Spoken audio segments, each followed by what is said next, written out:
પાપાનો birthday. ઘણા સમય પહેલા એક શહેરમાં સ્નેહા નામની 6 વર્ષની બાળકી પોતાના મમ્મી પાપા સાથે રહેતી હતી. સ્નેહાના પપ્પા એને ખૂબ જ પ્રેમ કરતા હતા. એ દરેક વર્ષે એના જન્મદિન પર એને ખૂબ જ મોટી અને સરસ ગિફ્ટ આપતા હતા. હેપી બર્થડે સ્નેહા બેટા. થેન્ક યુ પાપા.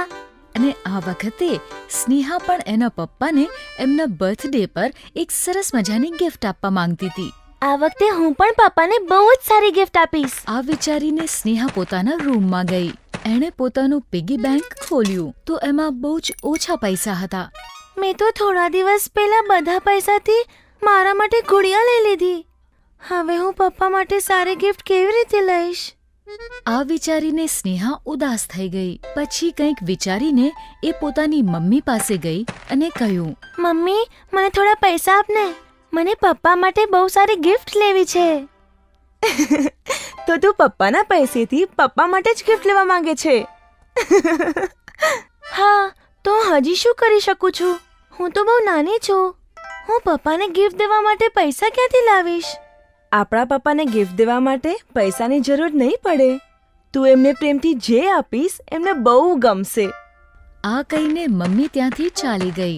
થોડા સમય માટે સ્નેહા ત્યાં જ ઊભી કંઈ વિચારવા લાગી. ત્યારે જ એને એક વિચાર આવ્યો. એ દોડતા દોડતા સ્ટોર રૂમમાં ગઈ. એણે આસપાસ જોયું તો એને ઘણા બધા ખાલી બોક્સીસ દેખાયા. એમાંથી એણે સૌથી મોટું બોક્સ ઉપાડ્યું અને પોતાના રૂમ તરફ જવા લાગી. પછી એણે એ મોટા બોક્સને એક ગોલ્ડન પેપરથી રેપ કર્યું. બીજે દિવસે પપ્પાના જન્મદિવસે સવારે સવારે સ્નેહા પપ્પાની પાસે ગઈ અને એમને એ રેપ બોક્સ આપતા આપતા કહ્યું, હેપી બર્થડે પાપા.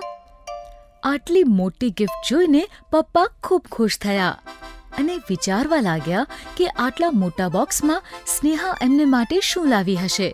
તું મારા બર્થડે પર મારા માટે આવડું મોટું ગિફ્ટ લાવી? એટલા મોટા બોક્સમાં શું થઈ શકે? તમે એકવાર ખોલીને તો જુઓ. સ્નેહાના આમ કહેવા પર પપ્પાએ બોક્સ ખૂબ જ પ્રેમથી ખોલ્યું.